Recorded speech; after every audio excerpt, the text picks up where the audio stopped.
And speaking of Christmas, Princess Catherine made a surprise appearance on TV this week, narrating a promo video for her upcoming Together at Christmas program set to be aired on Christmas Eve. Here it is.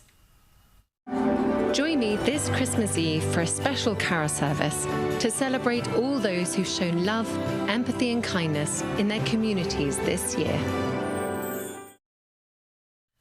Louise, the royal family are doing a raft of events in the lead up to Christmas, community events, charity events.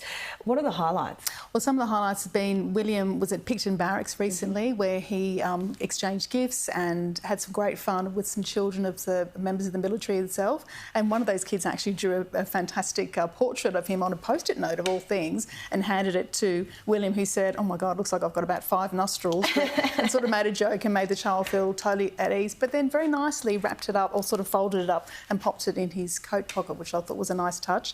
Camilla, meanwhile, who we know has been quite unwell with pneumonia and a chest infection, did not stop her at all, because her and Charles, Christmas is very central to how they interact with the public. Yes, so there's always a big event. She hosted some children at Clarence House this week where they opened presents. They were terminally ill children as well. One of the charities, I believe, is the Royal Dale Foundation, which looks after children and their parents, and particularly tough at Christmas as well. But it didn't stop Camilla from, even though she's been poorly, she sat down and had bangers and mash with the kids. She put on a concert for the kids. So, yeah, it was wonderful. And really, when you see Charles and Camilla, that's their zone, when they're really making ordinary people feel comfortable at Christmas. And I think potentially the headline of the year, and there have been some great royal headlines this year, but apparently there was a brawl at the Buckingham Palace Christmas party and a maid got arrested. I mean, that's just extraordinary. Can you tell us what happened? It's like a road plotline out of the Crown, isn't it? So on Tuesday there was a 2 o'clock function for the royal household staff. About 50 servants had drinks. From all accounts, that went off without a hitch. They were all sort of probably nibbling their mince pies and having a sip of sherry, lots of decorum. Anyway, that descended. Whether that was too much, that sort of palace decorum, particularly for one maid, they all went to a wine bar called All Bar One around the corner of Victoria Street, a chain of wine bars, people all heaving like the rest of London at this time of year.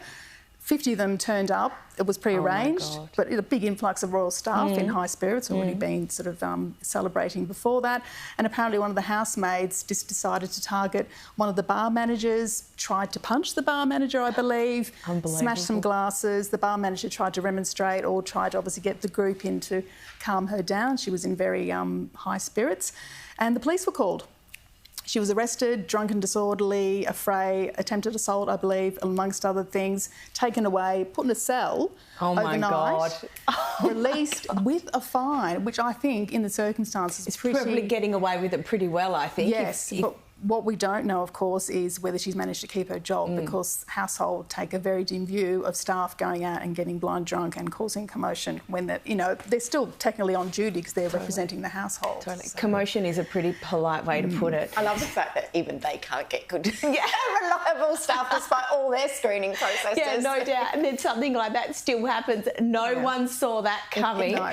We're going to have to ease up on the sherry for next year.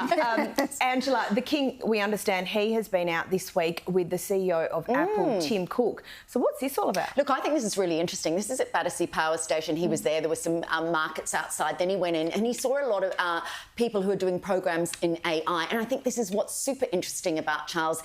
Even as he's, he's recently turned 75, he is still super interested in the world. His legacy, I was thinking that if you think about the death of Princess Diana, and she was branded the People's Princess, I think, of course, he'll be king when he dies, but the progressive prince. He is the man who has always stepped forward into situations, issues, things like multidisciplinary faith and acceptance of that, sustainability, agriculture, the environment, and, of course, AI and technology. He's really interested, and it's really set him apart, I think, from the late Queen, who was more, she was more old-fashioned, and I say that in a nice way. But Prince Charles had to distinguish himself, now King Charles, obviously, and I think he's done that admirably. But I also think this is super interesting because he's still trying to do new things all the time, and he's not prepared to say, I'm ill, look, I need to sit back. He's gone through his treatment, he's come to Australia, and the fact that he's come to he's looking at, as well as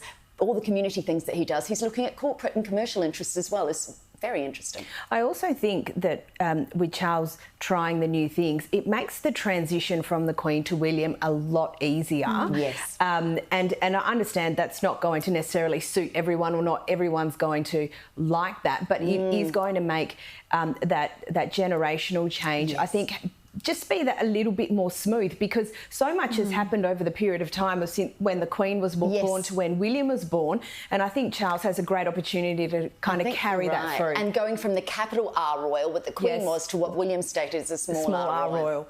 And Charles has also appointed a top diplomat to, I think it's his Deputy Private Secretary. Yes. Was there anything in particular behind that move? Well, Theo Rycroft is the man who's got the job. He is being described as quite a brainy, intelligent, engaging, charismatic former Oxford scholar as well, and he was recently the deputy head of mission in Paris. And what's interesting is he's already been working with Charles behind the scene. He set up the meeting with William and Trump recently, so he was behind the scenes on that, and also has helped with some visits to Paris when Charles has gone over there. By all accounts, he's extremely well connected, very calm. He'll be Charles's gatekeeper on not only palace matters but also family matters, which I thought was interesting. Obviously, Charles needs a bit of extra support, maybe with some rogue sons as well. He's also married to a member of the Astor family as well, who is a jeweller herself. Yes, a very moneyed family, made their money, I believe, in Manhattan real estate and the fur trade back last century. So, he's perfect for the job because he's got that real-life skill in Paris, but also has the social connections, and I believe was named one part of a Tatler power couple recently. So, yes. Claim that. Yeah, claim that. Absolutely. Claim that, absolutely.